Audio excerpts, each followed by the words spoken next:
ਹਾਂ ਸਾਥੀਓ, ਸਤਿ ਸ਼੍ਰੀ ਅਕਾਲ ਸਾਰਿਆਂ ਨੂੰ। ਹੁਣ ਪੰਜਾਬ ਪੁਲਿਸ ਦੀਆਂ ਪੋਸਟਾਂ ਆ ਰਹੀਆਂ ਨੇ, ਜਾਂ ਹੁਣ ਕੋਆਪਰੇਟਿਵ ਦੀਆਂ ਕੋਆਪਰੇਟਿਵ ਬੈਂਕ ਦੀਆਂ ਕੀ ਆ ਚੁੱਕੀਆਂ ਪੋਸਟਾਂ ਆ ਚੁੱਕੀਆਂ ਨੇ, ਜੋ +2 ਬੇਸ ਵੀ ਆ ਰਹੀਆਂ ਨੇ ਅਤੇ ਗ੍ਰੈਜੂਏਸ਼ਨ ਬੇਸ ਵੀ ਆ ਰਹੀਆਂ ਨੇ। ਅਤੇ ਉਹ ਜਿਨ੍ਹਾਂ ਨੇ ਨਹੀਂ ਭਰੇ ਫਾਰਮ ਭਰ ਦੇਣ, ਅਤੇ ਨੋਟੀਫਿਕੇਸ਼ਨ ਜਾਰੀ ਹੋ ਚੁੱਕਿਆ। ਅਤੇ ਨਾਲ ਦੀ ਨਾਲ ਆਪਾਂ ਰੋਜ਼ ਨਵੀਂ ਤੋਂ ਨਵੀਂ ਵੀਡੀਓ ਅਪਲੋਡ ਕਰਦੇ ਹਾਂ ਪੰਜਾਬ ਜੀਕੇ ਬਾਰੇ, ਅਤੇ ਪੰਜਾਬ ਦੀਆਂ ਜਿਹੜੀਆਂ ਗੱਲਾਂ ਹੋ ਰਹੀਆਂ, ਪੰਜਾਬ ਦੇ ਗਵਰਨਮੈਂਟ ਐਗਜ਼ਾਮ ਜਿਹੜੇ ਹੋਣਗੇ ਉਹਨਾਂ ਵਿੱਚ ਜਿਹੜੀਆਂ ਜ਼ਰੂਰਤਾਂ ਕੁਐਸਚਨ ਆਉਣਗੇ, ਜਾਂ ਜਿਹੜੇ ਜ਼ਰੂਰਤਮੰਦ ਆਪਣੇ ਸਬਜੈਕਟ ਨੇ ਉਹਨਾਂ ਦੀ ਆਪਾਂ ਗੱਲ ਕਰ ਰਹੇ ਹਾਂ। ਉਹਨਾਂ ਬਾਰੇ ਆਪਾਂ ਰੋਜ਼ ਨਵੀਂ ਵੀਡੀਓ ਅਪਲੋਡ ਕਰ ਰਹੇ ਹਾਂ। ਅੱਜ ਦੀ ਆਪਣੀ ਵੀਡੀਓ ਹੈਗੀ ਆ ਪੋਲੀਟੀਕਲ ਸਾਇੰਸ ਬਾਰੇ। Political science political science political ਦਾ ਮਤਲਬ ਕੀ ਹੁੰਦਾ? ਪੋਲਿਟੀ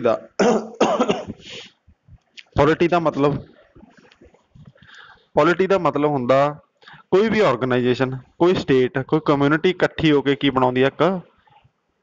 ਇੱਕ ਸਮੂਹ ਹੋਵੇ, ਜਿਵੇਂ ਆਪਾਂ ਇੱਕ ਰਾਜ ਕਹਿ ਦਿੰਦੇ ਹਾਂ। ਕੋਈ ਵੀ ਸਮੂਹ ਉਹ ਲੋਕਾਂ ਦੀ ਯੂਨਿਟੀ ਨਾਲ ਚੁਣਿਆ ਜਾਵੇ, ਤੇ ਉਹਨੂੰ ਇੱਕ ਪਾਰਟੀਕੂਲਰ ਉਹਨੂੰ ਸੰਸਥਾ ਦੇ ਦਿੱਤੀ ਜਾਵੇ। ਉਹ ਲੋਕਾਂ ਨੂੰ ਸੰਭਾਲਣ ਲਈ ਕੋਈ ਗਵਰਨਮੈਂਟ, ਮਤਲਬ ਕੋਈ ਸੰਸਥਾ ਬਣਾਤੀ। ਜਿਵੇਂ ਗਵਰਨਮੈਂਟ ਇੱਕ ਬਣਾਤੀ, ਉਹ ਸੰਸਥਾ ਹੀ ਇੱਕ ਉਹ ਬਣਾਤੀ, ਉਹ ਲੋਕਾਂ ਨੂੰ ਸੰਭਾਲਦੀ ਆ। ਉਹ ਕੀ ਕਰਦੀ ਆ ਵੀ ਲੋਕਾਂ ਦੇ ਵਿਚਾਰ ਕੀ ਨੇ, ਤੇ ਲੋਕ ਉਹਨਾਂ ਦੁਆਰਾ ਲੋਕ ਉਹਨਾਂ ਨੂੰ ਚੁਣਦੇ ਨੇ, ਨੇਤਾ ਨੂੰ ਜਿਹੜੇ ਹੁੰਦੇ ਨੇ। ਮਤਲਬ ਲੋਕਤੰਤਰ ਇੱਕ ਤਰ੍ਹਾਂ ਦਾ, ਵੀ ਲੋਕ ਹੀ ਚੁਣਨਗੇ, ਤੇ ਲੋਕਾਂ ਦੀ ਉਹਨਾਂ 'ਚ ਕੀ ਹੋਊਗਾ, ਉਹਨਾਂ ਬਾਰੇ ਜਾਣੇ ਜੋ ਵੀ ਕੀ ਉਹਨਾਂ ਦੇ ਗੋਲ ਨੇ। ਕੋਈ ਵੀ ਧੱਕਾ ਮੁੱਕੀ ਨਹੀਂ ਹੋਊ ਕਿਸੇ ਨਾਲ, ਸਭ ਦੀਆਂ ਗੱਲਾਂ ਸੁਣੀਆਂ ਜਾਣਗੀਆਂ।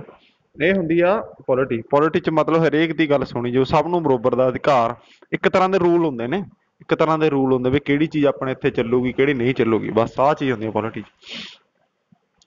ਹੁਣ ਆਪਾਂ ਅੱਗੇ ਰੁਖ ਕਰਾਂਗੇ, ਪਿਤਾਮਾ of father of political science. ਪਿਤਾਮਾ ਕੌਣ ਨੇ? ਐਰਿਸਟੋਟਲ। ਪਿਤਾਮਾ ਹੈਗੇ ਨੇ ਐਰਿਸਟੋਟਲ। ਤੇ ਪੋਲੀਟੀਕਲ ਸਾਇੰਸ ਦੇ ਪਿਤਾ ਕਦੋਂ ਜਨਮ ਹੋਇਆ? 384 BC 'ਚ, ਤੇ 322 'ਚ ਇਹਨਾਂ ਦੀ ਕੀ ਹੋ ਗਈ? ਮੌਤ। ਐਰਿਸਟੋਟਲ ਇੱਕ ਤਾਂ ਸੀ ਗ੍ਰੀਕ ਫਿਲੋਸੋਫਰ ਅਤੇ ਇੱਕ ਸਾਇੰਟਿਸਟ। ਕੀ ਸੀ ਉਹ ਬੰਦੇ? ਇੱਕ ਤਾਂ ਗ੍ਰੀਕ ਫਿਲੋਸੋਫਰ ਸੀਗੇ, ਇੱਕ ਸਾਇੰਟਿਸਟ ਸੀਗੇ। ਇਹਨਾਂ ਦਾ ਜਨਮ ਕਿੱਥੇ ਹੋਇਆ ਸੀਗਾ? ਕਿਹੜੀ ਸਿਟੀ 'ਚ ਹੋਇਆ ਸੀ? ਸਟੇਗੀਰੀਆ ਦੇ ਵਿੱਚ ਹੋਇਆ ਸੀ। ਤੇ ਚਾਲਕੀਡਾਈਸ, ਜਿਹੜੀ ਉੱਥੋਂ ਦਾ ਜ਼ਿਲ੍ਹਾ ਜਾਂ ਉਹਨਾਂ ਦਾ ਕਸਬਾ ਪੈਂਦਾ ਸੀ, ਚਾਲਕੀਡਾਈਸ ਕਿੱਥੇ ਸੀਗੇ? ਗ੍ਰੀਸ ਦੇ ਰਹਿਣ ਵਾਲੇ ਸੀ। ਕਿੱਥੋਂ ਦੇ ਰਹਿਣ ਵਾਲੇ ਸੀ? ਗ੍ਰੀਸ ਦੇ ਰਹਿਣ ਵਾਲੇ ਸੀ। ਯਾਦ ਰੱਖਣਾ ਬਸ, ਐਰਿਸਟੋਟਲ ਵੀ ਕਿੱਥੋਂ ਦੇ ਰਹਿਣ ਵਾਲੇ ਸੀ, ਮੇਨ ਚੀਜ਼। ਕਿਹਦੇ ਪਿਤਾ? ਇਹਦੇ ਪੋਲੀਟੀਕਲ ਸਾਇੰਸ ਦੇ ਪਿਤਾਮਾ ਕੌਣ ਨੇ? ਐਰਿਸਟੋਟਲ। ਤੇ ਕਿੱਥੋਂ ਦੇ ਰਹਿਣ ਵਾਲੇ ਸੀ? ਗ੍ਰੀਸ ਦੇ। ਦੋ ਗੱਲਾਂ ਯਾਦ ਰੱਖਣੀਆਂ ਬਸ। ਤੀਜੀ ਗੱਲ ਸਾਇੰਟਿਸਟ ਸੀ ਇੱਕ। ਹੁਣ ਆਪਣੇ SSC ਜਾਂ ਜਿਹੜੇ ਹੋਰ ਜ਼ਿਆਦਾਤਰ ਸਾਰੇ ਪੇਪਰਾਂ 'ਚ ਹੀ ਪੁੱਛੀ ਜਾਂਦੀ ਹੈ ਪੋਲੀਟੀਕਲ, ਕੋਈ ਵੀ ਹੋਵੇ, ਜਾਂ ਪੰਜਾਬ ਪੁਲਿਸ ਦੇ ਖਾਸ ਕਰਕੇ, ਪੰਜਾਬ ਪੁਲਿਸ ਦੇ ਕੋਈ ਪੇਪਰ ਹੋਣਗੇ ਉਹਨਾਂ 'ਚ ਖਾਸ ਕਰਕੇ ਪੁੱਛੇ ਜਾਂਦੇ। ਆਹ ਟੌਪਿਕ ਨੇ, ਕਿਹੜੇ ਕਿਹੜੇ ਟੌਪਿਕ ਨੇ ਇਹਦੇ ਵਿੱਚ? ਪਹਿਲਾ ਹੈਗਾ constitution of India, preamble, source of Indian constitution, article, parts of schedule, fundamental rights, duties, directive principle, union executive, parliament, state executive and state legislature, judiciary, constitution and non-constitutional bodies, ਪੰਚਾਇਤੀ ਰਾਜ and municipal polities, amendments। ਇਹ ਚੀਜ਼ਾਂ ਹੁੰਦੀਆਂ, ਇਹ ਆਪਾਂ ਕਰਾਂਗੇ step by step ਕਰਦੇ ਰਹਾਂਗੇ। ਹੁਣ ਆ ਗਿਆ ਆਪਣਾ ਜਿਹੜਾ ਸਟਾਰਟਿੰਗ ਤੋਂ ਸਟਾਰਟ ਕਰਦੇ ਹਾਂ। ਆਪਣੇ ਬੈਕਗਰਾਊਂਡ ਕੀ ਸੀਗਾ, ਕਿੱਥੋਂ ਆਪਣੀ ਪੋਲਿਟੀ ਸਟਾਰਟ ਹੋਈ? ਪਹਿਲਾਂ ਤਾਂ ਆਪਣਾ ਰਾਜ ਚੱਲਦਾ ਸੀ, ਹੁਣ ਆਪਣੇ ਕੀ ਪੋਲਿਟੀ ਸਟਾਰਟ ਹੋਈ। ਹੁਣ ਆਪਣੇ ਦੋ ਭਾਗਾਂ 'ਚ ਵੰਡਿਆ ਗਿਆ, ਆਪਣੀ ਪੋਲਿਟੀ ਨੂੰ ਦੋ ਭਾਗਾਂ 'ਚ ਵੰਡਿਆ ਗਿਆ। ਇੱਕ ਤਾਂ ਕੰਪਨੀ ਰੂਲ, ਇੱਕ ਦਾ ਕਰਾਊਨ ਰੂਲ। ਕੰਪਨੀ ਰੂਲ ਕਿਹੜੀ? ਜਦੋਂ ਈਸਟ ਇੰਡੀਆ ਕੰਪਨੀ ਨੇ ਆ ਕੇ ਨਾ ਤਾਂ ਵਪਾਰ ਕੀਤਾ ਸੀ, ਨਾਲੇ ਕੀ ਆਪਣੇ ਰੂਲ ਬਣਾਏ ਸੀ, ਉਹ ਹੋ ਗਏ ਕੰਪਨੀ ਰੂਲ। ਉਹ ਕੰਪਨੀ ਦੁਆਰਾ ਬਣਾਏ ਗਏ ਸੀ। ਉਹ ਕਦੋਂ ਆਏ ਸੀ? 1773 ਤੋਂ ਲੈ ਕੇ 1858 ਤੱਕ ਉਹਨਾਂ ਨੇ ਰੂਲ ਬਣਾਏ ਸੀ, ਆਪਦੇ ਰੂਲ ਕਰੇ ਸੀ। ਕੰਪਨੀ ਦਾ ਰੂਲ ਹੋਇਆ ਸੀ, ਰਾਜ ਕਰਿਆ ਸੀਗਾ। ਤੇ ਜਿਹੜਾ ਕਰਾਊਨ ਰੂਲ ਸੀ, 1858 ਤੋਂ ਲੈ ਕੇ 1947। ਜਦੋਂ 1857 ਦਾ ਵਿਦਰੋਹ ਹੋਇਆ, ਉਸ ਤੋਂ ਬਾਅਦ ਰਾਣੀ ਦਾ ਸਿੱਧਾ ਰਾਜ ਲੱਗ ਗਿਆ ਸੀਗਾ। ਰਾਣੀ ਦਾ ਸਿੱਧਾ ਰਾਜ ਹੋ ਗਿਆ ਸੀ। ਉਹਨਾਂ ਦਾ ਸੈਨਾਪਤੀ ਆਇਆ ਸੀਗਾ, ਉਹਨੇ ਰਾਜ ਕੀਤਾ। ਉਹਨੇ ਗਾਹਾਂ ਜਿਹੜੇ ਵੀ ਕੋਈ ਵੀ ਮੂਵਮੈਂਟ ਚਲਾਉਣੀ ਜਾਂ ਕੋਈ ਰੂਲ ਨਵਾਂ ਬਣਾਉਣਾ ਉਹ ਕੀ ਰਾਣੀ ਦੀ ਸਹਿਮਤੀ ਨਾਲ ਹੁੰਦਾ ਸੀ। ਜਦੋਂ ਕੰਪਨੀ ਦਾ ਰੂਲ ਸੀ ਤਾਂ ਕੰਪਨੀ ਦੇ ਬੰਦੇ ਕੀ ਕਰਨਗੇ, ਕੋਈ ਵੀ ਰੂਲ ਲਾਉਣਾ ਤਾਂ ਕੰਪਨੀ ਦੇ ਬੰਦਿਆਂ ਦੁਆਰਾ ਇਜਾਜ਼ਤ ਲੈਤੀ ਜਾਊ ਤਾਂ ਕੰਪਨੀ ਦੇ ਬੰਦੇ ਚਲਾਉਣਗੇ। ਹੁਣ ਆ ਗਏ ਕੰਪਨੀ ਰੂਲ ਵਿੱਚ ਕਿਹੜੇ ਕਿਹੜੇ ਐਕਟ ਪਾਸ ਕੀਤੇ ਉਹਨਾਂ ਨੇ। ਕੰਪਨੀ ਰੂਲ ਵਿੱਚ ਕਿਹੜੇ ਕਿਹੜੇ ਐਕਟ ਪਾਸ ਕੀਤੇ। ਪਹਿਲਾ ਕੰਪਨੀ ਨੂੰ 1773 ਤੋਂ ਲੈ ਕੇ 1858 ਤੱਕ ਚੱਲਿਆ। ਪਹਿਲਾ ਰੈਗੂਲੇਟਿੰਗ ਐਕਟ, ਪਹਿਲਾਂ ਉਹਨਾਂ ਨੇ ਬਣਾਇਆ ਰੈਗੂਲੇਟਿੰਗ ਐਕਟ, ਜਿਸ ਵਿੱਚ ਕਿ ਇਹਨਾਂ ਨੇ ਗਵਰਨਰ ਆਫ ਬੰਗਾਲ ਪੋਸਟ ਨੂੰ ਲਾਗੂ ਕੀਤਾ। ਕੀ ਸੀ ਉਹ? ਐਗਜ਼ੀਕਿਊਟਿਵ ਕਾਉਂਸਲ ਸੀ, ਮੈਂਬਰ ਸੀ ਅਸਿਸਟ ਹਿਮ। ਕਿਹਦੇ ਦੁਆਰਾ ਬਣਾਏ ਗਏ ਇਹ? ਗਵਰਨਰ ਜਨਰਲ ਲਾਰਡ ਵਾਰਨ ਹੈਸਟਿੰਗ ਨਾਲੇ ਉਹਨਾਂ ਦੁਆਰਾ ਬਣਾਏ ਗਏ। ਤੇ ਪਹਿਲੇ ਗਵਰਨਰ ਕਿਹੜੇ ਹੋਏ ਨੇ? ਗਵਰਨਰ ਜਨਰਲ ਲਾਰਡ ਵਾਰਨ ਹੈਸਟਿੰਗ। ਇਹਨਾਂ ਨੇ ਕੀ ਬਣਾਈ ਸੀਗੀ? ਇੱਕ ਗਵਰਨਰ ਜਨਰਲ ਦੀ ਪੋਸਟ ਬਣਾਤੀ ਸੀਗੀ ਬੰਗਾਲ ਦੀ, ਗਵਰਨਰ ਜਨਰਲ ਆਫ ਬੰਗਾਲ, ਜੋ ਕਿ ਐਗਜ਼ੀਕਿਊਟਿਵ ਕਾਉਂਸਲ ਬਣਾਈ ਸੀਗੀ। ਜਿਹੜਾ ਵੀ ਕੋਈ ਰੂਲ ਬਣਾਉਣਾ ਜਾਂ ਕੋਈ ਨਵੀਂ ਸੰਸਥਾ ਕੋਈ ਕਰਨੀ ਆ ਜਾਂ ਉਹਦੀ ਗੱਲ ਮੰਨੀ ਜਾਊ ਵੀ ਕਿਹੜੇ ਬੰਦੇ ਪ੍ਰੈਜ਼ੀਡੈਂਟ ਬਣਾਤਾ ਇੱਕ ਤਰ੍ਹਾਂ ਦਾ, ਉਹ ਕੌਣ ਸੀਗਾ? ਪਹਿਲਾ ਲਾਰਡ ਵਾਰਨ ਹੈਸਟਿੰਗ। ਫਿਰ ਇਹਨਾਂ ਨੇ ਇੱਕ ਬਣਾਈ ਸੁਪਰੀਮ ਕੋਰਟ, ਕਿੱਥੇ? ਕਲਕੱਤਾ ਵਿਖੇ 1774 ਚ ਸੁਪਰੀਮ ਕੋਰਟ ਬਣਾਈ ਵੀ ਲੋਕਾਂ ਨੂੰ ਇਨਸਾਫ ਦੇਣ ਲਈ। ਚੀਫ ਜਸਟਿਸ ਇੱਕ ਸੀਗਾ, ਚੀਫ ਜਸਟਿਸ ਤੇ ਇੱਕ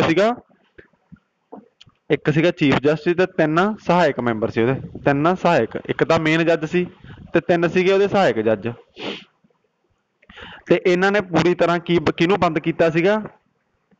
ਪ੍ਰਾਈਵੇਟ ਟ੍ਰੇਡ ਨੂੰ, ਜਾਂ ਕੋਈ ਆਪਾਂ ਹੋਰ ਨਾਲ ਦੇ ਸੰਬੰਧੀ ਆਪਣੇ ਦੇਸ਼ ਨੇ ਉਹਨਾਂ ਤੋਂ ਕੋਈ ਲੈਣ ਦੇਣ ਕਰ ਰਹੇ ਸੀ, ਉਹ ਬੰਦ ਕਰਤੇ ਵੀ ਜਿਹੜਾ ਵੀ ਕੁਛ ਕਰਨਾ ਕੰਪਨੀ ਥਰੂ ਕਰਨਾ, ਤੁਸੀਂ ਆਪ ਕੋਈ ਵੀ ਚੀਜ਼ ਨਾ ਪ੍ਰਾਈਵੇਟ ਬਿਜ਼ਨਸ ਚੱਲਣਾ ਤੁਹਾਡਾ, ਨਾ ਕੁਛ ਹੋਰ, ਜੋ ਵੀ ਕਰੋਗੇ ਸਰਕਾਰੀ ਸੰਸਥਾ ਦੇ ਥਰੂ ਕਰੋਗੇ।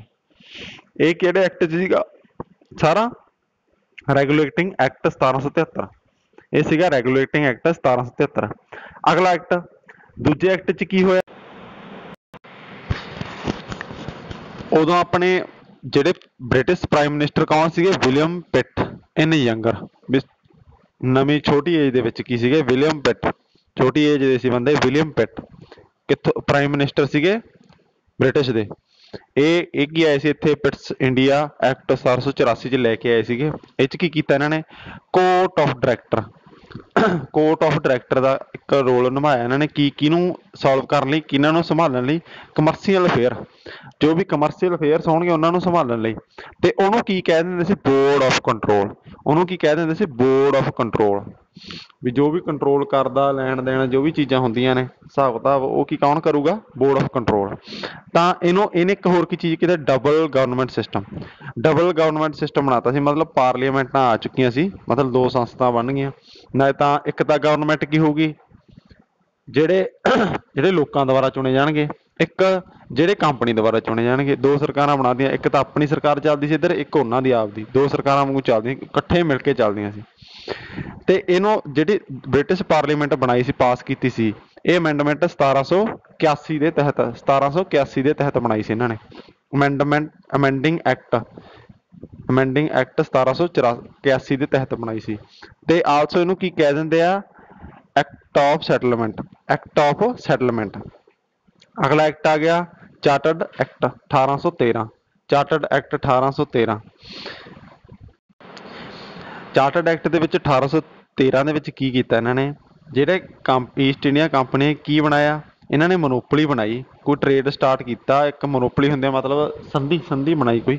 ਉਹਦੇ ਵਿੱਚ ਕੀ ਕੀਤਾ ਇਹਨਾਂ ਨੇ? ਇੱਕ ਤਾਂ ਟੀ ਦਾ ਵਪਾਰ ਸ਼ੁਰੂ ਕੀਤਾ, ਟੀ ਦਾ ਵਪਾਰ ਜਾਂ ਟੀ ਦਾ ਉਪਯੋਗ ਬਣਾਉਣੀ ਸਟਾਰਟ। ਇੱਕ ਓਪੀਅਮ, ਫੀਮ, ਤੰਬਾਕੂ, ਫੀਮ ਤੇ ਚਾਹ, 3 ਚੀਜ਼ਾਂ ਦਾ ਵਪਾਰ ਕਿਹਦੇ ਨਾਲ ਸ਼ੁਰੂ ਕੀਤਾ? ਚਾਈਨਾ ਨਾਲ।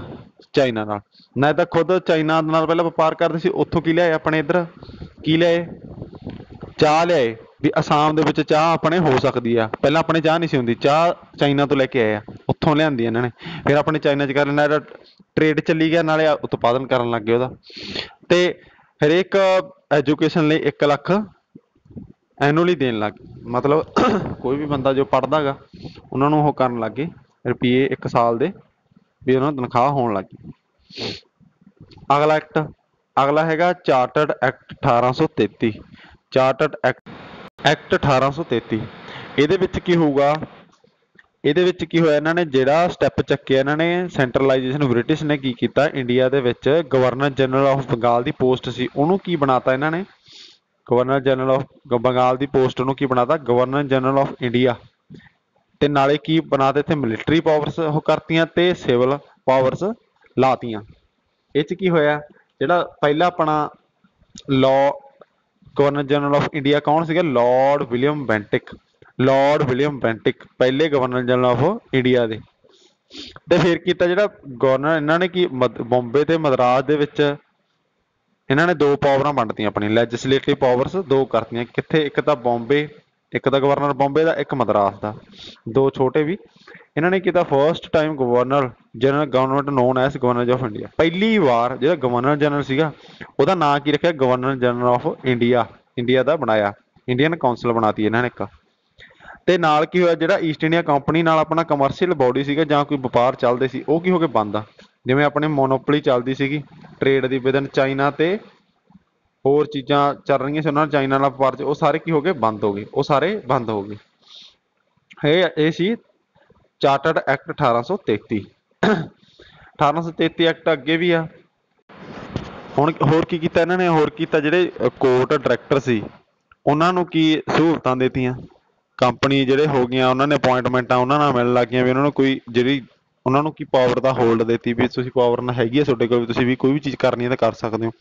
ਤੇ ਇੱਕ ਚੀਜ਼ ਹੋਰ ਜਿਹੜੀ ਸੀਗੀ ਸਿਲੈਕਸ਼ਨ ਆਫ ਸਿਵਲ ਸਰਵੈਂਟਸ, ਮਤਲਬ ਆਪਣੇ ਇੱਧਰ ਦੇ ਇੰਡੀਅਨ ਲੋਕ ਉਹਨਾਂ ਨੂੰ ਕੰਪੀਟੀਸ਼ਨ ਦੇ ਵਿੱਚ ਆ ਗਏ ਵੀ ਉਹਨਾਂ ਨੂੰ ਹੱਕ ਸੀਗਾ ਕੋਈ ਬਿਜ਼ਨਸ ਜਾਂ ਕੋਈ ਜੋਬ ਜਾਂ ਕੋਈ ਸਰਵੈਂਟ ਬਣਨ ਦਾ। ਤਾਂ ਇੱਕ ਤਾਂ ਇਹ ਅਧਿਕਾਰ ਮਿਲ ਗਿਆ, ਇੱਕ ਆਪਾਂ ਨੂੰ ਰੂਲ ਦਾ ਅਧਿਕਾਰ ਮਿਲ ਗਿਆ, ਕੋਰਟ ਡਾਇਰੈਕਟਰਸ ਆਪਣੇ ਹੋਣ ਲੱਗੇ। ਤੇ ਦੂਜੀ ਗੱਲ ਜਿਹੜੇ ਫੋਰਥ ਮੈਂਬਰ ਕੀ ਸੀਗਾ ਬਣਾਤਾ ਸੀ ਉਹਨਾਂ, ਚੌਥਾ ਮੈਂਬਰ ਜਿਹਨੂੰ ਕਹਿੰਦੇ ਲਾ ਮੈਂਬਰ। ਪਹਿਲਾਂ ਤਿੰਨ ਮੈਂਬਰ ਸੀਗੇ, ਦੋ ਜੱਜ ਹੁੰਦੇ ਸੀਗੇ, ਦੋ ਜੱਜ, ਇੱਕ ਜੱਜ ਹੁੰਦਾ ਸੀ, ਤਿੰਨ ਸਹਾਇਕ ਜੱਜ ਹੁੰਦੇ ਸੀ, ਨਾਲ ਕੀ ਇੱਕ ਲਾ ਮੈਂਬਰ ਬਣਾਤਾ ਜਿਹਨੂੰ ਗਵਰਨਰ ਜਨਰਲ ਕਹਿ ਦਿੰਦੇ ਸੀ, ਕੌਂਸਲ। ਅਗਲਾ ਐਕਟ ਹੈਗਾ ਚਾਰਟਰਡ ਐਕਟ 1853। ਚਾਰਟਰਡ ਐਕਟ 1853 ਜਦੋਂ ਇਹ ਐਕਟ ਪਾਸ ਕੀਤਾ, ਇਹ ਐਕਟ ਕਿਹਨੇ ਪਾਸ ਕੀਤਾ, ਲਾਰਡ ਡਲਹੌਜੀ। ਕੌਣ, ਗਵਰਨਰ ਜਨਰਲ ਆਫ ਇੰਡੀਆ ਸੀਗੇ, ਗਵਰਨਰ ਜਨਰਲ ਆਫ ਇੰਡੀਆ ਕੌਣ ਸੀਗੇ, Lord Dalhousie.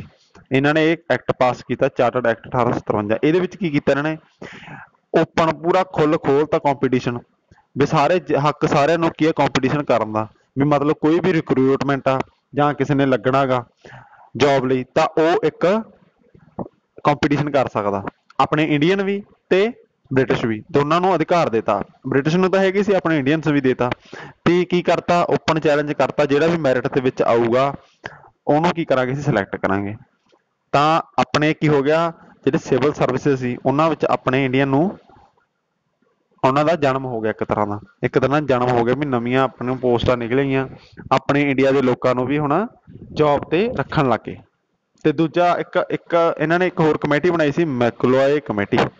ਮੈਕਲੋਏ committee, McLoy committee. ਇਹ 'ਚ ਕੀ ਕੀਤਾ ਸੀ, ਇਹ 'ਚ ਇਹੀ ਗੱਲ ਸੀ ਵੀ ਜਿਹੜੀ ਇੰਡੀਅਨ ਸਿਵਲ ਸਰਵਿਸ ਆ ਕਿਵੇਂ ਦਿੱਤੀ ਜਾਊਗੀ, ਕਿਵੇਂ। ਇਹ ਕਦੋਂ ਲੱਗੀ ਸੀ, 1854 ਦੇ ਵਿੱਚ। ਇਹ ਕਮੇਟੀ ਕਦੋਂ ਬਣਾਈ ਸੀ, 1854 ਵਿੱਚ। ਇਹ ਮੈਕਲੋਏ ਨੇ ਬਣਾਈ ਸੀਗੀ, ਮੈਕਲੋਏ ਜਿਹੜਾ ਉਹਨੇ ਬਣਾਈ ਸੀ, ਉਹ ਆਪਦੇ ਨਾਂ ਦੀ ਕਮੇਟੀ ਦਾ ਨਾਂ ਰੱਖਿਆ ਉਹਨੇ। ਉਹ 'ਚ ਜਿਹੜੀ ਕਮੇਟੀ ਬਣਾਈ ਸੀ ਇੰਡੀਅਨ ਸਿਵਲ ਸਰਵਿਸਿਸ, ਜਿਹੜੀਆਂ ਸਰਵਿਸਾਂ ਦੇਣੀਆਂ ਨੇ ਇੰਡੀਅਨ ਲੋਕਾਂ ਨੂੰ, ਉਹਦੇ ਬਾਰੇ ਕੀ ਕੰਪੀਟੀਸ਼ਨ ਹੋਊਗਾ, ਕਿਵੇਂ ਹੋਊਗਾ, ਕਿਵੇਂ ਸਿਲੈਕਟ ਕਰਨੇ ਆ, ਪ੍ਰੋਸੀਜਰ ਕੀ ਹੋਊਗਾ। ਫਿਰ ਲੋਕਲ ਰਿਪਰੈਜ਼ੈਂਟੇਟਿਵ, ਜਿਹੜੇ ਲੋਕਲ ਰਿਪਰੈਜ਼ੈਂਟੇਟਿਵ ਉਹਨਾਂ ਨੂੰ ਪਹਿਲੀ ਵਾਰ ਕੀ ਹੋਇਆ, ਉਹਨਾਂ ਨੂੰ ਪਹਿਲੀ ਵਾਰ ਲੈਜਿਸਲੇਟਿਵ ਕਾਉਂਸਲ ਦੇ ਵਿੱਚ ਹਿੱਸਾ ਦਿੱਤਾ ਗਿਆ। 4 ਮੈਂਬਰ ਚੁਣੇ ਗਏ, 4 ਮੈਂਬਰ। ਕਿਹੜੇ ਕਿਹੜੇ ਲੋਕਲ ਗਵਰਨਮੈਂਟ ਦੇ ਵਿੱਚ 4 ਮੈਂਬਰ ਚੁਣੇ ਗਏ, ਬੰਗਾਲ ਦੇ, ਬੰਬੇ ਦੇ, ਮਦਰਾਸ ਦੇ ਤੇ ਨਾਰਥ ਵੈਸਟਰਨ ਪ੍ਰੋਵਿੰਸ। ਇਹਨਾਂ ਦੇ 4 ਮੈਂਬਰ ਲੈਤੇ ਗਏ ਵੀ ਆਪਣੀ ਲੈਜਿਸਲੇਟਿਵ ਕਾਉਂਸਲ ਦੇ ਵਿੱਚ, ਵੀ ਮਤਲਬ ਵੱਡੀ ਪੋਸਟ ਦੇ ਵਿੱਚ। ਅਗਲਾ ਆ ਗਿਆ ਦ ਕਰਾਊਨ ਰੂਲ, ਉਹ ਖਤਮ ਹੋ ਗਿਆ ਨਾ ਦ ਕੰਪਨੀ ਰੂਲ। ਹੁਣ ਕੀ ਚੱਲ ਪਿਆ, ਕਰਾਊਨ ਰੂਲ। ਕਰਾਊਨ ਰੂਲ 1857 ਤੋਂ ਬਾਅਦ ਆਇਆ ਸੀ, ਜਦੋਂ ਵਿਰੋਧ ਹੋਇਆ ਸੀ ਸਭ ਤੋਂ ਵੱਡਾ। ਉਸ ਤੋਂ ਬਾਅਦ ਕਿਹੜਾ ਆ ਗਿਆ ਸੀ, ਇਹ government of India act of 1858। ਜਦੋਂ 1857 ਦਾ ਵਿਦਰੋਹ ਹੋਇਆ ਨਾ, ਉਦੋਂ ਕੀ ਹੋ ਗਏ, ਅੰਗਰੇਜ਼ ਗੁੱਸੇ ਵਿੱਚ ਆ ਗਏ। ਉਹਨਾਂ ਨੇ ਗੁੱਸੇ 'ਚ ਆ ਕੇ ਕੀ ਕੀਤਾ, 1857 ਦੇ ਵਿਰੋਧ ਤੋਂ ਬਾਅਦ ਇਹਨਾਂ ਨੇ ਕਿਹਾ ਉਹ ਲੜਾਈ ਨੂੰ ਕੀ ਕਿਹਾ ਗਿਆ ਸੀ, ਫਸਟ ਵਾਰ ਆਫ ਇੰਡੀਪੈਂਡੈਂਸ ਸਪੋਇਮਡਨੀ।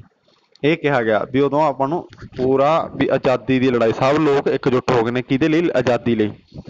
ਉਹ ਹੋਈ ਗੱਲ। ਤੇ ਇਹ ਚ ਕੀ ਹੋਇਆ, ਇਹ ਚ ਕੀ ਕੀਤਾ ਨਾ, ਜੋ ਰਾਣੀ ਦਾ ਸਿੱਧਾ ਰੂਲ ਲਾਗੂ ਹੋ ਗਿਆ ਤਾਂ ਉਹਨਾਂ ਨੇ ਕੀਤਾ ਜਿਹੜੀ ਗੁੱਡ ਗਵਰਨਮੈਂਟ ਆਫ ਇੰਡੀਆ ਇਹ ਐਕਟ ਬੰਦ, ਤੇ ਈਸਟ ਇੰਡੀਆ ਕੰਪਨੀ ਤੇ ਪਾਵਰ ਆਫ ਗਵਰਨਮੈਂਟ ਜਾਂ ਟੈਰੀਟਰੀ ਜਾਂ ਰੈਵਨਿਊ ਕੋਈ ਵੀ ਸੰਸਥਾ ਜਿਹੜੀ ਜਾਂ ਕੋਈ ਹਿੱਸਾ ਕੋਈ ਟੈਰੀਟਰੀ ਆ ਜਾਂ ਕੋਈ ਰੈਵਨਿਊ ਮਤਲਬ ਲੈਣ ਦੇਣ ਵਾਲਾ ਹਿਸਾਬ ਕਿਤਾਬ ਸਾਰਾ, ਜਾਂ ਕੋਈ ਕੰਪਨੀ ਦੇ ਰੂਲ ਸੀਗੇ ਜਾਂ ਕੋਈ ਆਪਣੇ ਇੰਡੀਆ ਦੀ ਗਵਰਨਮੈਂਟ ਬਣਾਈ ਸੀ, ਉਹਨਾਂ ਦੇ ਸਾਰੇ ਕਿਹਦੇ ਅਧੀਨ ਹੋ ਗਏ, crown rule, British crown rule ਦੇ ਅੰਡਰ ਰਾਣੀ ਦੇ ਅਧੀਨ ਹੋ ਗਏ। ਫਿਰ ਉਹਨਾਂ ਨੇ ਕੀ ਬਣਾਈ ਇੱਥੇ, ਜਿਹੜੀ governor general of India the post ਨੂੰ ਖਤਮ ਕਰਕੇ ਵਾਇਸਰਾਏ ਆਫ ਇੰਡੀਆ ਬਣਾਤਾ, ਸਿੱਧਾ ਰਾਣੀ ਦਾ ਸੈਨਾਪਤੀ ਜਾਂ ਰਾਣੀ ਦਾ ਚੇਲਾ ਕਹਿ ਦਿੰਦੇ ਆਪਾਂ, ਉਹ ਹੋ ਗਿਆ। ਕੀ ਹੋਇਆ, ਸਿੱਧੇ ਇਹਦੇ ਅੰਡਰ ਬਣਾਤਾ ਬ੍ਰਿਟਿਸ਼ ਕਰਾਊਨ ਇਨ ਇੰਡੀਆ, ਸਿੱਧਾ ਵੀ ਵਾਇਸਰਾਏ ਦੀ ਪੋਸਟ ਬਣਾਤੀ। ਬੰਗਾਲ ਜਿਹੜੀ ਪਹਿਲਾਂ ਬੰਗਾਲ ਬਣੀ ਸੀ, ਬੰਗਾਲ ਤੋਂ ਇੰਡੀਆ ਬਣੀ ਸੀ, ਗਵਰਨਰ ਜਨਰਲ ਆਫ ਬੰਗਾਲ, ਉਹ ਤੋਂ ਬਾਅਦ ਕੀ ਬਣੀ ਗਵਰਨਰ ਜਨਰਲ ਆਫ ਇੰਡੀਆ, ਫਿਰ ਵਾਇਸਰਾਏ ਆਫ ਇੰਡੀਆ। ਪਹਿਲੇ ਵਾਇਸਰਾਏ ਕਿਹੜੇ ਸੀਗੇ ਆਪਣੇ, ਲਾਰਡ ਕੈਨਿੰਗ, ਪਹਿਲੇ ਵਾਇਸਰਾਏ ਸੀਗੇ ਲਾਰਡ ਕੈਨਿੰਗ। ਐਂਡ ਇਹ ਚ ਕੀ ਹੋਇਆ, ਨਾਲੇ ਐਂਡ ਕਿਹਦਾ ਹੋ ਗਿਆ, ਜਿਹੜੇ ਦੋ ਆਪਣੇ ਡਬਲ ਗਵਰਨਮੈਂਟ ਚੱਲ ਰਹੀ ਸੀ ਜਾਂ ਬੋਰਡ ਆਫ ਕੰਟਰੋਲ ਸੀ ਜਾਂ ਕੋਰਟ ਆਫ ਡਾਇਰੈਕਟਰ, ਸਾਰੇ ਕੀ ਹੋ ਗਏ, ਭੰਗ ਹੋ ਗਏ, ਸਾਰੇ ਕੀ ਬੰਦ ਕਰਤੇ, ਸਿੱਧਾ ਰਾਣੀ ਦਾ ਜੋ ਵੀ ਰਾਣੀ ਕਹੂਗੀ ਉਹੀ ਚੀਜ਼ ਹੋਊਗੀ, ਸਿੱਧੇ ਹੀ ਰਾਣੀ ਦੇ ਅਧੀਨ ਹੋ ਗਿਆ। ਅਗਲਾ ਐਕਟ ਆ ਗਿਆ ਗਵਰਨਮੈਂਟ ਆਫ ਇੰਡੀਆ ਐਕਟ 1858, 1858। ਅਗਲੇ government act India, government of India act 1858, ਇਹਦੇ ਵਿੱਚ ਕੀ ਕੀਤਾ ਇਹਨੇ, ਸੈਕਟਰੀ ਦੀ ਪੋਸਟ ਇੱਕ ਨਵਾਂ ਆਫਿਸ ਬਣਾਇਆ, secretary of state for India. ਇਹ ਚ ਕੀ ਸਾਰੀਆਂ ਅਥਾਰਟੀਆਂ ਕਿਹਦੇ ਕੋਲ ਹੋ ਗਈਆਂ, ਸੈਕਟਰੀ ਕੋਲ। ਕਿਹੜੇ ਅਥਾਰਟੀਆਂ ਸਾਰੀਆਂ ਕੀ ਹੋ ਗਈਆਂ, ਸੈਕਟਰੀ ਕੋਲ। ਜਿਹੜਾ ਕੰਟਰੋਲ ਓਵਰ ਸਾਰਾ ਇੰਡੀਆ ਦੇ ਐਡਮਿਨਿਸਟ੍ਰੇਟਰ, ਮਤਲਬ ਕੋਈ ਵੀ ਚੀਜ਼ ਬਣਾਉਣੀ ਆ ਜਾਂ ਕੋਈ ਚੀਜ਼ ਹੋਰ ਕਰਨੀ ਆ ਜਾਂ ਕੋਈ ਵੀ ਪੋਸਟਾਂ, ਉਹ ਕਿਹਦੇ ਅਧੀਨ ਹੋ ਗਈਆਂ, ਸੈਕਟਰੀ। ਇਹਨੂੰ ਇੱਕ ਸਟੇਟ ਦਾ secretary member, British cabinet, British ਦਾ ਕੈਬਨਿਟ ਸੀਗਾ ਇਹ, responsible for ultimate British parliament ਦਾ ਹਿੱਸਾ ਸੀ, ਉਹਦੇ ਇੱਕ ਰਿਸਪੌਂਸੀਬਲ ਬੰਦਾ ਬਣਾਇਆ। ਤੇ ਫਸਟ ਸੈਕਟਰੀ ਆਫ ਸਟੇਟ ਕੌਣ ਸੀ, ਪਹਿਲਾ ਸੈਕਟਰੀ ਲਾਰਡ ਸਟੈਨਲੀ, ਉਹ ਕਿ 2 ਅਗਸਤ 1858 ਨੂੰ ਅਪੁਆਇੰਟ ਹੋਇਆ ਤੇ served as president of board of control. ਇੱਕ ਕੀ ਦਿੱਤਾ ਗਿਆ ਉਹਨੂੰ, president of board of control, president ਸੀਗਾ ਉਹ ਬੋਰਡ ਆਫ ਕੰਟਰੋਲ ਦਾ। ਤੇ ਉਹ 'ਚ 15 ਮੈਂਬਰ ਕਮੇਟੀ ਬਣਾਈ, 15 ਮੈਂਬਰ ਕੌਂਸਲ ਬਣਾਈ, ਜਿਹੜੇ ਸੈਕਟਰੀ ਆਫ ਸਟੇਟ ਇੰਡੀਅਨ ਉਹਨਾਂ ਦੀ ਅਸਿਸਟ ਸੀਗੀ, ਮਤਲਬ ਜਿਹੜਾ ਸੈਕਟਰੀ ਸੀਗਾ ਉਹਦੇ ਅਧੀਨ 15 ਮੈਂਬਰ ਸੀ ਜਿਹੜੇ ਉਹਨੂੰ ਸਲਾਹ ਦਿੰਦੇ ਸੀ ਕੋਈ ਵੀ ਡਿਪਾਰਟਮੈਂਟ ਦੀ।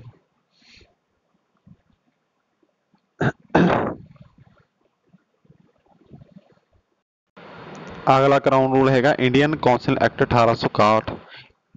ਇਹਦੇ ਵਿੱਚ ਇਹਨਾਂ ਨੇ ਕੀ ਕੀਤਾ, ਜਿਹੜਾ ਐਸੋਸੀਏਸ਼ਨ ਲਾ ਮੇਕਿੰਗ ਪ੍ਰੋਸੈਸ ਕੀਤਾ, ਵੀ ਕੋਈ ਵੀ ਲਾ ਨਵੇਂ ਇੰਡੀਆ ਦੇ ਲਾ ਬਣਾਉਣ ਲੱਗੇ, ਤੇ ਉਹਨਾਂ ਨਾਲ ਮਿਲ ਕੇ represent institution of association Indian with the law of making process. ਕੋਈ ਵੀ ਇੰਸਟੀਟਿਊਸ਼ਨ ਬਣਾਉਣਾ ਸੀ, ਕੋਈ ਵੀ ਸੰਸਥਾ ਬਣਾਉਣੀ ਸੀ, ਉਹ ਲਾ ਮੇਕਿੰਗ ਦੇ ਅਧੀਨ ਬਣਾਈ ਜਾਂਦੀ ਸੀ।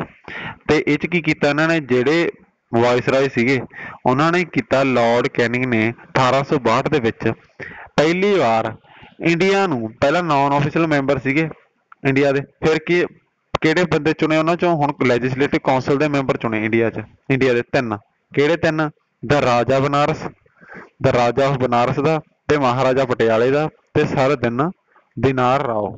ਇਹ 3 ਬੰਦਿਆਂ ਨੂੰ ਕੀ ਬਣਾਇਆ, ਲੈਜਿਸਲੇਟਿਵ ਕੌਂਸਲ ਦਾ ਹਿੱਸਾ ਬਣਾਇਆ, ਕਿਹਨੇ, ਲਾਰਡ ਕੈਨਿੰਗ ਨੇ 1862 ਦੇ ਵਿੱਚ। ਅਗਲੀ ਇੰਡੀਅਨ ਕੌਂਸਲ 1892। ਇਹ 'ਚ ਕੀ ਕੀਤਾ, ਕੁਝ ਲਿਮਟਡ ਚੀਜ਼ਾਂ ਬਣਾਈ ਗਈਆਂ, ਜਿਹੜੇ ਆਪਣੇ ਇਲੈਕਟਡ ਫੀਲਿੰਗ, ਕੁਝ ਕੁ ਨਾਨ ਆਫੀਸ਼ੀਅਲ ਸੀਟਾਂ ਕੱਢੀਆਂ ਗਈਆਂ ਕਿਹਨਾਂ ਲਈ, ਇੰਡੀਅਨਸ ਲਈ, ਵੀ ਕੀ ਕਰਨੀਆਂ, ਵੀ ਵੱਡੇ ਪੱਧਰ ਤੇ ਕੀ ਬਣਨਗੇ ਉਹ ਆਫੀਸਰ ਨਹੀਂ ਬਣਨਗੇ, ਵੀ ਛੋਟੇ, ਵੀ ਕੋਈ ਸਲਾਹਕਾਰ ਇੱਕ ਤਰ੍ਹਾਂ ਦੇ ਛੋਟੇ ਵੀ ਸਲਾਹ ਦੇ ਸਕਦੇ ਆ ਵੀ ਐਂ ਕਰਨਾ ਕਿ ਨਹੀਂ, ਉਹ ਕੀ ਬਣਾਏ ਗਏ, ਆਪਣੇ ਇੰਡੀਆ ਦੇ ਮੈਂਬਰ ਬਣਾਏ ਗਏ। ਇਲੈਕਸ਼ਨ ਕਰਾਈਆਂ ਗਈਆਂ, ਬਟ ਇਲੈਕਸ਼ਨ ਨਹੀਂ ਕਹਿ ਸਕਦੇ, ਪਰ ਇਲੈਕਟਡ ਕਰੇ ਸੀ, ਵੀ ਚੁਣੇ ਸੀ ਉਹਨਾਂ ਚੋਂ ਲੈਜਿਸਲੇਟਿਵ ਕੌਂਸਲ ਲਈ। ਅਗਲਾ ਕੀਤਾ ਇਹਨਾਂ ਨੇ ਇਨਕਰੀਜ਼ ਕਰਤੇ ਜਿਹੜੇ ਫੰਕਸ਼ਨ ਕੀ ਹੁੰਦੇ ਸੀ ਲੈਜਿਸਲੇਟਿਵ ਕੌਂਸਲ ਦੇ, ਉਹ ਕੀ ਕਰਤੇ, ਡਿਸਕਸ਼ਨ ਆਫ ਬਜਟ, ਵੀ ਕੋਈ ਵੀ ਬਜਟ ਦੀ ਡਿਸਕਸ਼ਨ ਜ਼ਿਆਦਾ ਕਰਨ ਲੱਗੇ, ਤੇ ਐਡਰੈਸਿੰਗ ਕੁਐਸਚਨ ਆਫ ਐਗਜ਼ੀਕਿਊਟਿਵ, ਨਵੇਂ ਕੁਐਸਚਨ ਆਉਣ ਲੱਗ ਗਏ ਉਹਨਾਂ ਸਾਹਮਣੇ। ਇਹ ਜਿਹੜਾ ਫੀਚਰ ਆਫ ਦੀ ਐਕਟ 1909 ਇਹ ਚ ਕੀ ਹੋਇਆ, ਇਹ ਚ ਜਿਹੜਾ ਮੌਰਲੇ-ਮਿੰਟੋ ਐਕਟ ਸੀਗਾ, ਮੌਰਲੇ-ਮਿੰਟੋ ਰਿਫਾਰਮਸ ਐਕਟ, ਇਹ ਕਿਹਾ ਜਾਂਦਾ, ਨਾਮ ਕਿਹਾ ਜਾਂਦਾ ਇਹਨੂੰ ਫੀਚਰ ਆਫ ਐਕਟ, ਇਹਨੂੰ ਮੌਰਲੇ-ਮਿੰਟੋ ਐਕਟ ਵੀ ਕਿਹਾ ਜਾਂਦਾ। ਉਦੋਂ ਵਾਇਸਰਾਏ ਕਿਹੜੇ ਸੀਗੇ? ਲਾਰਡ ਮੌਰਲੇ ਜਾਂ ਲਾਰਡ ਮਿੰਟੋ। ਇੱਕ ਲਾਰਡ ਮਾਰਲੇ ਕੀ ਸੀਗੇ? ਸੈਕਟਰੀ ਸੀਗੇ ਸਟੇਟ ਦੇ, ਇੰਡੀਆ ਦੇ। ਤੇ ਲਾਰਡ ਮਿੰਟੋ ਕੀ ਸੀਗੇ? Viceroy of India. ਇਹ ਦੋਨਾਂ ਨੇ ਇਕੱਠੇ ਰਲ ਕੇ ਕੀਤੀ। ਇੱਕ ਤਾਂ ਸੀਗਾ ਸੈਕਟਰੀ, ਮੌਰਲੇ ਸੀਗਾ ਸੈਕਟਰੀ, ਮਿੰਟੋ ਕੀ ਸੀਗਾ? ਵਾਇਸਰਾਏ। ਦੋਨਾਂ ਨੇ ਮਿਲ ਕੇ ਇੱਕ ਇਹ ਮਾਰਲੇ-ਮਿੰਟੋ ਐਕਟ ਬਣਾਇਆ, ਜਿਹਦੇ ਵਿੱਚ ਕੀ ਕੀਤਾ ਇਹਨਾਂ ਨੇ? ਸੈਪਰੇਟ ਇਲੈਕਟੋਰੇਟ, ਮਤਲਬ ਜਿਹੜੇ ਮੁਸਲਿਮ ਸੀਗੇ ਆਪਣੇ, ਉਹ ਆਪਣੇ ਨੂੰ ਅਲੱਗ ਕਨਸੈਪਟ ਬਣਾਤਾ, ਉਹਨਾਂ ਦਾ ਅਲੱਗ ਕਨਸੈਪਟ ਕੌਂਸਟੀਟਿਊਸ਼ਨ ਬਣਾਉਣ ਦੀ ਮੰਗ ਰੱਖੀ ਵੀ ਉਹ ਅਲੱਗ ਲੜਨਗੇ, ਆਪਾਂ ਅਲੱਗ ਲੜਾਂਗੇ। ਹਿੰਦੂ ਅਲੱਗ ਕਰਤੇ ਤੇ ਉਹ ਕਰਦੇ ਮਤਲਬ ਧਰਮ ਦੇ ਆਧਾਰ ਤੇ ਵੰਡਤੇ। ਇਹਨੂੰ ਕਹਿੰਦੇ ਆ ਲੀਗਲਾਈਜ਼ਡ ਕਮਿਊਨਲਿਜ਼ਮ।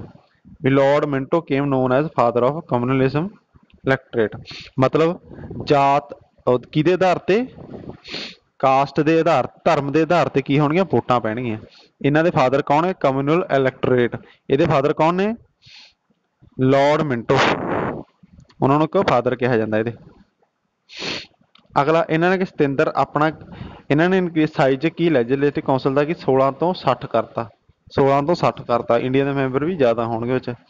ਤੇ ਪਹਿਲੇ ਜਿਹੜੇ ਐਗਜ਼ੀਕਿਊਟਿਵ ਕੌਂਸਲ ਵਾਇਸਰਾਏ ਬਣੇ, executive council viceroy of executive council ਕੌਣ ਬਣੇ? ਵੀ ਇੱਕ ਲਾਅ ਮੈਂਬਰ ਬਣਾਏ ਗਏ। ਕੌਣ? ਸਤਿੰਦਰ ਪ੍ਰਸਾਦ ਸਿਨਹਾ। ਇਹ ਕੌਣ ਸੀ? ਇੰਡੀਆ ਦੇ ਪਹਿਲੇ, ਇੰਡੀਆ ਦੇ ਜਿਹੜੇ ਕਿ ਵੱਡੀ ਪੋਸਟ ਦਿੱਤੀ ਗਈ ਜਿਨ੍ਹਾਂ ਨੂੰ।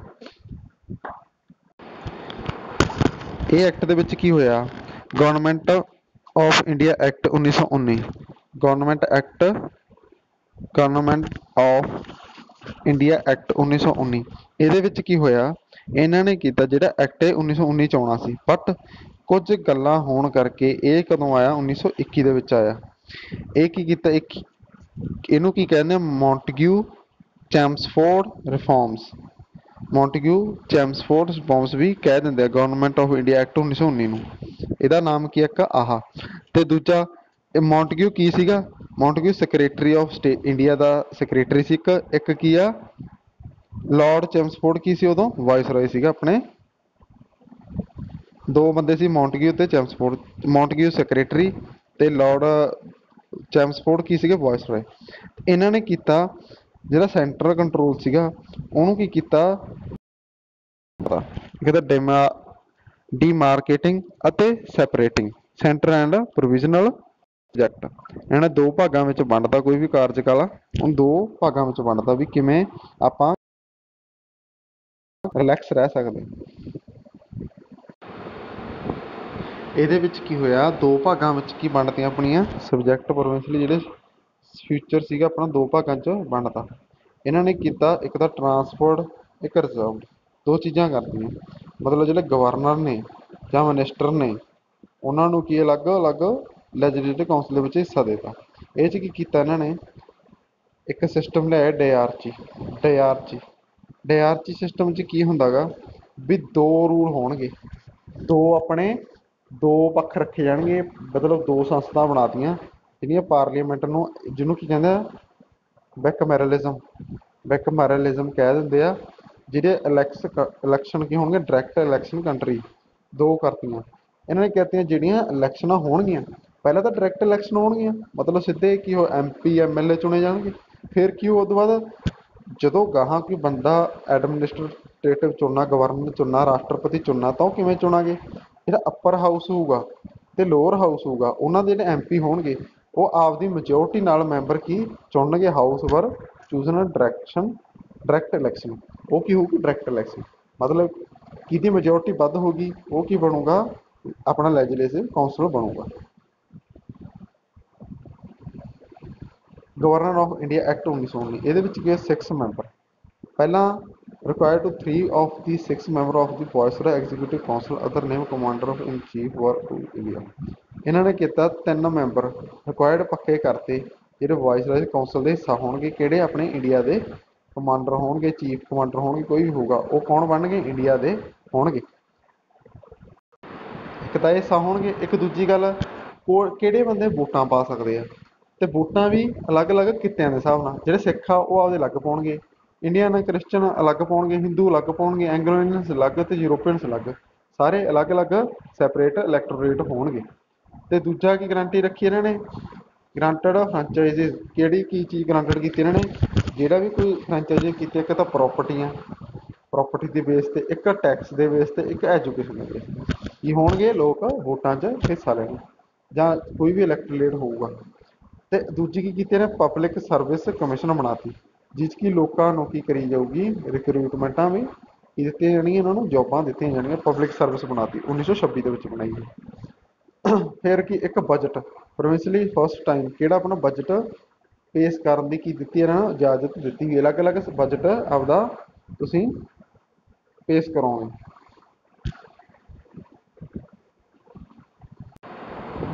ਅਗਲਾ ਹੈਗਾ ਗਵਰਨਮੈਂਟ ਆਫ ਇੰਡੀਆ ਐਕਟ 1935। ਇਹਦੇ ਵਿੱਚ ਕੀ ਹੋਇਆ, ਦੋ ਹਿੱਸੇ ਬਣਾਤੇ ਆਪਣੇ, ਆਲ ਇੰਡੀਆ ਫੈਡਰੇਸ਼ਨ ਕੌਂਸਟੀਟਿਊਟ ਪ੍ਰੋਵਿੰਸਿਸ ਅਤੇ ਪ੍ਰਿੰਸਲੀ ਸਟੇਟ। ਇਹ 'ਚ ਕੀਤਾ ਜਿਹੜੇ ਸਾਰੇ ਆਜ਼ਾਦ ਵੀ ਜਿਹੜੇ ਵੋਟਾਂ ਦੁਆਰਾ ਚੁਣੇ ਜਾਣਗੇ, ਆਜ਼ਾਦ ਨੇਸ਼ਨ, ਕਿਤੇ ਕੋਈ ਰਾਜਾ ਨਹੀਂ ਹੈਗਾ। ਬਾਕੀ ਜਿੱਥੇ ਰਾਜੇ ਹੈਗੇ ਨੇ, ਹਜੇ ਵੀ ਰਾਜ ਚੱਲ ਰਿਹਾ, ਪ੍ਰਿੰਸਲੀ ਸਟੇਟ ਹੈਗੇ ਨੇ, ਦੋ ਯੂਨਿਟਾਂ ਬਣਾਤੀਆਂ। ਇੱਕ ਤਾਂ ਸਾਰੇ ਆਜ਼ਾਦ ਆਜ਼ਾਦ ਨੇਸ਼ਨ, ਇੱਕ ਕੀ ਬਣਾਤੇ ਵੀ ਜਿਹੜੇ ਹਜੇ ਵੀ ਰਾਜ ਚੱਲ ਰਹੇ ਨੇ। ਦੂਜੀ ਕੀ ਹੋ ਗਿਆ, ਬਿਟਵੀਨ ਸੈਂਟਰ ਐਂਡ ਯੂਨਿਟਸ, ਤਿੰਨ ਯੂਨਿਟਾਂ ਵਿੱਚ ਆਪਣਾ ਦੇਸ਼ ਵੰਡਿਆ ਗਿਆ। ਫੈਡਰਲਿਸਟ, ਉਹਨਾਂ ਨੂੰ 59 ਸੀਟਾਂ ਦਿੱਤੀਆਂ ਗਈਆਂ। ਫੈਡਰਲਿਸਟ ਦੇ ਵਿੱਚ ਕਿੰਨੀਆਂ, 59 ਆਈਟਮ ਦਿੱਤੀਆਂ ਗਈਆਂ। ਉਹ 'ਚ ਕੀ ਹੋਇਆ, ਫੈਡਰਲ ਕਿਹੜੇ ਹੁੰਦੇ ਆਜ਼ਾਦ, ਦੂਜੇ ਪ੍ਰੋਵਿੰਸ਼ਲੀ ਲਿਸਟ ਜਿਹੜੇ ਕੀ ਸੀਗੇ ਹਜੇ ਵੀ ਰਾਜ ਚੱਲ ਰਹੇ ਸੀ, ਉਹ ਕਿੰਨੇ ਸੀ, 54 ਆਈਟਮ। ਅਤੇ ਕਨਕਰੈਂਟ ਲਿਸਟ ਮਤਲਬ ਕੁਝ ਅੰਗਰੇਜ਼, ਕੁਝ ਉਹਨਾਂ 'ਚ ਅੰਗਰੇਜ਼ ਹੋ ਗਏ ਜਾਂ ਕੋਈ ਹੋਰ ਧਰਮ ਦੇ, ਜਾਂ ਕੋਈ ਉਹਨਾਂ 'ਚ ਆ ਗਏ ਕਹਿ ਦਿੰਦੇ ਆਪਾਂ ਬ੍ਰਿਟਿਸ਼ ਦੇ ਰੂਲ, ਬ੍ਰਿਟਿਸ਼ ਬੰਦੇ, ਜਾਂ ਕੋਈ ਵਾਇਸਰਾਏ, ਜਾਂ ਕੋਈ ਚੇਅਰ ਕਮਾਂਡਰ, ਚੀਫ ਕਮਾਂਡਰ, ਉਹ ਕਿਹੜੇ ਆ ਗਏ ਇਹਦੇ ਵਿੱਚ 36 ਆਈਟਮਾਂ ਦੇ ਵਿੱਚ। ਇਹਨਾਂ ਨੂੰ ਅਲੱਗ-ਅਲੱਗ ਪਾਵਰਾਂ ਦਿੱਤੀਆਂ, ਕਿਹਦੇ ਦੁਆਰਾ, ਵਾਇਸਰਾਏ ਦੁਆਰਾ। ਅੱਗੇ ਡਿਆਰਚੀ ਸਿਸਟਮ ਸੀਗਾ ਜਿਹੜਾ ਉਹ ਬੰਦ ਕਰਤਾ, ਉਹ ਕੀ ਕਰਤਾ, ਬੰਦ। ਤਾਂ ਸਿੱਧਾ ਕਿਹਦੇ, ਜਿਹੜੇ ਪ੍ਰੋਵਿੰਸ਼ਲੀ ਆਟੋਨਮੀ ਦਿੱਤੀ ਸੀਗੀ ਉਹਦੇ ਅੰਡਰ ਕੀ ਹੋ ਗਿਆ, ਦੇਸ਼ ਹੋ ਗਿਆ।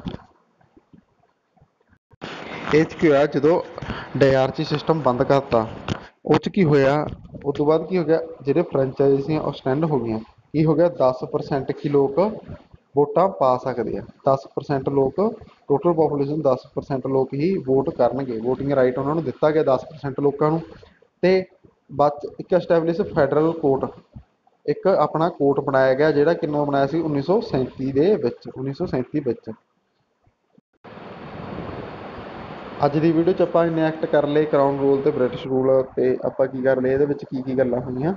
ਅਗਲੀ ਵੀਡੀਓ 'ਚ ਆਪਾਂ ਅਲੱਗ ਕਰਾਂਗੇ ਵੀ ਪਾਕਿਸਤਾਨ ਦੇ ਜਦੋਂ ਆਪਣਾ ਆਜ਼ਾਦ ਹੋਇਆ ਸੀ 1947 ਤੋਂ ਬਾਅਦ, ਉਦੋਂ ਆਪਾਂ ਕੀ ਕੀ ਗੱਲਾਂ ਕਰੀਆਂ, ਉਦੋਂ ਕੀ ਕੀ ਪੋਲਿਟੀ ਦੀਆਂ ਨਵੀਆਂ ਗੱਲਾਂ ਹੋਈਆਂ। ਇਹਨਾਂ 'ਚ ਨਵਾਂ ਰੂਲ ਲੈ ਕੇ ਆਉਂਦੇ ਸੀ ਹਰੇਕ ਕੋਈ ਨਵੀਂ ਪੋਸਟ, ਕੋਈ ਨਵਾਂ ਰੂਲ ਲਿਆ ਕੇ ਲਾਉਂਦੇ ਸੀ ਵੀ ਦੇਸ਼ ਨੂੰ ਕੀ ਕਰਿਆ ਜਾਵੇ, ਵੰਡਿਆ ਜਾਵੇ, ਵੀ ਕਿਵੇਂ ਨਾ ਕਿਵੇਂ ਤੇ ਰੂਲ ਹਲੇ ਵੀ ਰੱਖਿਆ ਜਾਵੇ। ਇਹ ਚੀਜ਼ਾਂ ਹੋਈਆਂ ਸੀ।